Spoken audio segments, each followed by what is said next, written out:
Right now, the Russian President, Vladimir Putin, is delivering a national address. This as his troops, Russian troops, continue their invasion of Ukraine. We've been listening to the speech, and so far, Putin says this war is justified in his view. And he says, contrary to what we have seen, that it is going according to plan. Let's get straight to CNN's international diplomatic editor, Nick Robertson. He's live in Moscow. Nick, what else are we hearing from the Russian president?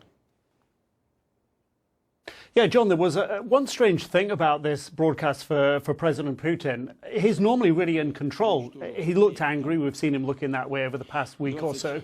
But getting towards the end of his speech, he sort of finished and didn't seem sure if he was finished, got up, and then sat back down again, and then told the audience here that the war was going well, everything's on track, it's all up to speed. But I think the thrust of this speech was all about trying to keep Russians on track with him and with his war.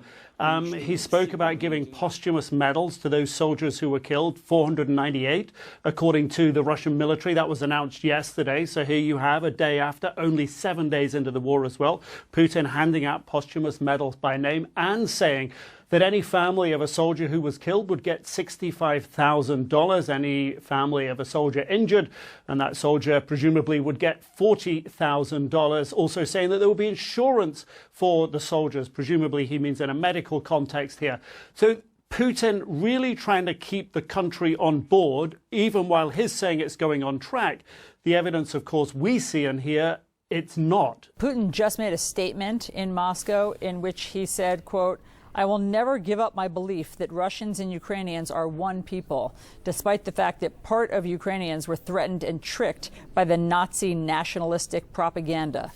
What's your response, and what does that tell you about his mindset? It's sickening, and it's echoing what his speech he gave before the violence began, of what he plans for Ukraine. I wouldn't have said this maybe 3 or 4 days ago, but now and many others I talk to here are beginning to think that he's after invasion of the entire country. And as one of your previous analysts said, he already looks like he's building that land bridge, that coveted land bridge between the Russian mainland and Crimea, so it doesn't starve to water and other supplies. But you will see, Allison, because of this, these types of statements, a big increase in the number of people leaving the country. Right now, we're up to about 1 million. That could go up to 5 million.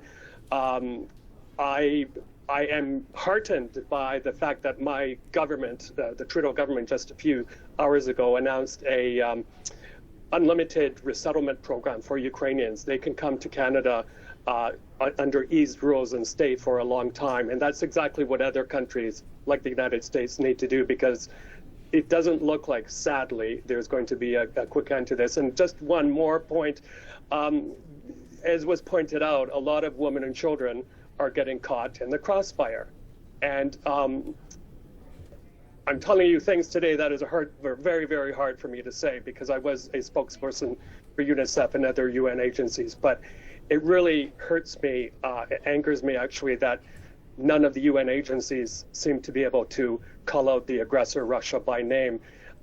These are agencies that are tasked with saving the lives, protecting women and children. And if they're not willing to criticize Russia or Mr. Putin by name, we have a big problem on our hands. But Michael, I don't remember this type of But what approach. do you mean by that? How are they, using kid gloves with Russia and Putin? So I'll give you an example. Yesterday I was on the WHO press conference. The Director General was speaking. I was the first one up to ask a question. We did this virtually. And I said, why is it that, in my day, we were able to call out the Myanmar generals or warring sides and wherever they're in the world. And today, you can't seem to bring yourself to name Russia or Mr. Putin. They call them the warring sides. They use language like that. And the answer to that was, well, we don't want to get involved in politics. But I think if big organizations like WHO or UNICEF aren't willing to call out Mr. Putin and Russia by name, who will? These are organizations which were formed to prevent the sort of conflict that is happening right now. And yet, as you say, they're approaching this with kid gloves. It has upset a lot of people who either work or have worked for the organization. Yeah. Steve, very quickly, President Zelensky of Ukraine thinks that it's not just Ukraine, the entire country, that Putin wants. He's suggesting that Putin will be emboldened if he gets Ukraine, and he'll go further. Do you think that's true? Well, it's certainly something to be concerned about. I mean, remember how this started. We're just helping, Putin said, the Donbas region, which is, being under horrific attack by the Ukrainians, which is, of course, is a lie. So, now he's in all of Ukraine. That's clear. So after that, what's next? The Baltic states? I mean, we do have to think, okay, where are we actually going to stop Putin? And I agree with Michael. We have to stand. People have to stand up. Organizations, companies, governments have to stand up and call him out and say, look, this is it. Enough is enough.